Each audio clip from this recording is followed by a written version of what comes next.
Welcome to another Ask Me Anything Live. This is Lynn Aliquity Spargus, and it's another week of Asking Me Anything with a different topic for today. But before we jump into today's topic, really quick, I just want to send my best felt wishes out and thoughts to those people in Alaska who are suffering from that typhoon. I didn't even know that was happening until I got on Substack, which is another reason why more people need to be on Substack, because you get your actual real news on Substack that's not filtered through people who clearly don't care about what's happening to other people in this country. So my heart goes out to you people. I have lived through all sorts of hurricanes and flooding when I lived in Florida, and I know how hard that is. And I don't think I've lived through anything like these people are doing right now in Alaska. So my hearts go out to you guys. I hope that you have a quick recovery from this process. So let's jump into today's topic. Today's topic is how to turn your idea into a book. I get this almost all my clients. I get this from a lot of people that I have on my podcast, Publishing for Professionals. And I get this from just people I talk to who ask me, what do you do? And I say, I'm a ghostwriter. And typically the next thing they always say is, I got this idea for a book. So how do you take an idea and turn it into a book? So that is the question. So before we go on, make sure you subscribe to my Substack channel so you can get all the information drop right to your inbox. Okay, so how do you do that? So how do I take an idea and make it into a book? So I'll give you some examples of how I've taken my own ideas and have created books with them. The first book that I wrote is called The Guide to Traveling Gluten-Free. Now, you will not find these books on Amazon right now because I am transitioning over. I'm actually going to republishing them soon, so you will be able to find these on Amazon. Anyway, The Guide to Traveling Gluten-Free, I started out as a podcast, and that podcast started out as an idea. So I was traveling and doing a road trip right after I found out I had celiac disease, which means I can't eat gluten. So that means I can't eat anything with gluten is a protein that's found in like wheat and barley and some other grains and some other things. So it can be really hard to manage, especially if you are traveling. And so I was doing this road trip on my own, and I thought, geez, how in the world, like, what do I do if I get sick? Because I'm all by myself. And when you get sick with celiac disease, it can range from anything from no symptoms to like what I get, which is basically a cross between the food poisoning and the flu. And I get it within 15 minutes of eating something that has gluten in it. So it's pretty serious and severe. I've never had to go to the hospital for it, but there are people with celiac disease who have had gone to the hospital. So it's not something to be taken lightly. And obviously, if I'm traveling on my own, right, that puts me at a higher risk because I don't have anybody there to help me. So I was thinking about this and I thought, someone's got to have information on this. So when I got back from my trip, I looked and there wasn't any good information on how to travel when you're gluten free. There was a lot of blogs and articles about, hey, here's 50 places in New York you can eat. Here's 50 places in, San Francisco you can eat. But if I'm not going to New York or San Francisco, that doesn't help me. So then I thought, I'm going to do a blog. And then my really good friend, Chris Nesi, shout out to Chris Nesi, who got me involved in podcasting, said, you should do a podcast first because you'll get more people listening to your message than if you just write a blog. And so I started out as a podcast and then morphed that into a blog and a website and a platform called Travel Gluten Free. And then when I got to about 150 episodes, I thought, I can take this information and put it into a book, because even though the podcast was great information and I had a lot of good interviews and a lot of great information on my solo episodes, there wasn't one place where people could just literally sit down and read it all. And I just had a new client comment the other day. She said she's got over 100 episodes in her podcast. And when people talk to her, they ask her, do you have a book? Because you know what? It's nice to listen to podcasts. And I listen to a variety of podcasts on different topics. However, if you just want to learn about a subject, it is much easier to just grab a book and sit down and read it, right? And then you get the comprehensive overview. With a podcast, you can't get a comprehensive overview from just like listening to individual episodes. So can you get an overview of very niche topics? Yes, you can, but you can't get a good comprehensive overview of the overarching concepts by just listening to podcast episodes. Now, could you go through a podcast, right? And figure out all the episodes you need to learn and then bookmark those and download those all and listen to them in the order that you need to? Yes, you could, but that probably wouldn't be worth your time because it would take you dozens of hours to figure that out, especially if somebody has 100 episodes or more. And anybody who's been podcasting consistently for more than 2 years most likely does. So while you could do that, it would be really hard. And so anyway, the reason why you want to make a book is because it's purposeful and it has all the information that somebody needs to learn about your topic all in one place, which is really helpful when people want to really educate themselves on a specific topic. So that's how I wrote my first book. Another book that I wrote is called Sensible Senior Solutions, and this was when I did a small stint as a senior advisor. And a lot of people just kept asking me the same questions, and there was a lot of items that people did not know about and resources that people did not know about. So I thought, it would be a good idea to make a book that is the first half of it talks about all the different ways you can take care of yourself as a senior as you're aging, right? Whether that's in place or in a retirement center, right? It doesn't, like, no matter where you're at, you still need to have certain things in place as you're aging.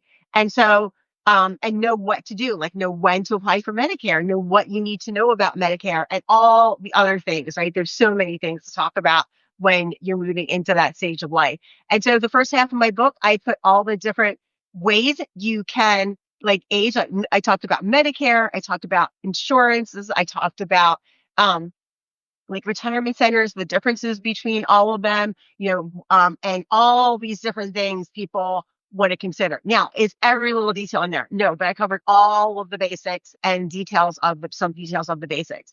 And then the second half of the book is how to pay for it, right? Because while there are all these services, you need to know how to pay for it, what's covered and what's not covered, especially when you're talking about Medicare, because that's the insurance everybody automatically gets when you turn 65, but you do have to apply for it. And that's an open enrollment period, which I also talked about in my book. So that's how I got the idea for that book. And I did use some podcast episodes for that, but most of it most of the information in there I used for my training as a certified senior advisor. And I knew this was a resource people could use, especially my generation X, who are taking care of their aging parents right now. So that's how I got the idea for my second book. But a lot of my clients are thought leaders, and a lot of my clients are people who are, in a space that mostly is saturated because I write a lot for finance, tech, and I also do memoirs, but I ghostwrite anything in the nonfiction space. And so a lot of my clients already have a platform. A lot of them have a podcast. And so they have an idea of what they want, but they're not sure what they want to put in their book. And so a lot of times what I ask people is, what is your overarching message? Like, do you have a tagline? Or what are the biggest questions people ask you all the time, or the most common questions people ask you all the time? And then we have to kind of distill it out.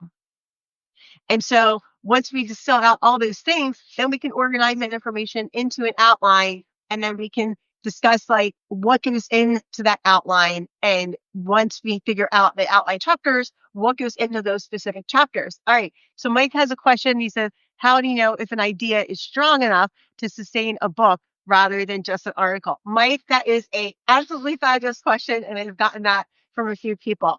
So how do you know if your idea is an article or if your idea is a book, right? So you would know your idea is an article or a book by delineating it in this fashion. So if you pick your idea and you can't immediately think of 3 to 5 subtopics for it, it's probably an article. Now, this means it's always an article, but that means it's probably an article. Because if it's a book, you're going to be able to think of at least 3 to 5 topics pretty easily, right? Even if those aren't all topics or subtopics you're going to use in your book, if you can't think of 3 to 5 topics immediately, it's probably an article. If you can only think of 1 to 2 and you're really struggling to think of more subtopics for that topic, it's probably an article. So that's how you can delineate it. And or if you can only think of 1 to 2 subtopics, that might be a chapter in your book. right? So you might want to think of something that's a little bit bigger picture. Typically, though, what I see with my clients with their ideas is they have an idea that's too big, right? Because a lot of times when I have a discovery call with somebody, they're like, okay, well, here's my topic. And I want to talk about this. And I want to talk about this. And I want to talk about this. And I want to talk about this. And I get it, right? Because a lot of topics have really rich information that you can do huge deep dives into. And each one of those can become a book. So what I usually and typically recommend to my clients, like one person I had a discovery call with, she had a fabulous outline. It was just too much to put in one book. People don't want to pick up 100,000 word book, right, and read it for nonfiction. Fiction, possibly, depending on the author and the storyline and how good it is. But for nonfiction, typically people just don't want to pick up a 100,000 word book. So a good way to do it, and a really popular way to do it right now in publishing, is to make a 3-book series. So in other words, like what I recommended to her was there was this one piece, because after we talked about it for a while, really distilled down what her most important message to her was, we took that piece out of her outline, and I said, you can make a book literally just out of this piece of your outline, because that piece of her outline was so powerful and so meaningful and so valuable to her, and also to the people she speaks with, because she speaks to, because as I was reading that, I realized she's speaking to me, and I know this small subtopic in her book could actually be an entire book all in itself, right? So that's how you can tell the difference. If you can think of a lot of different subtopics for that topic, right? If you think of too many, if you think of like 12 or 15, then maybe right off your head like that, right? Then maybe that's a 3-book series. Okay. But if you sit down and you can't think of a lot, maybe you think of 1 or 2, that might be a chapter in a book, or that might be a great LinkedIn article.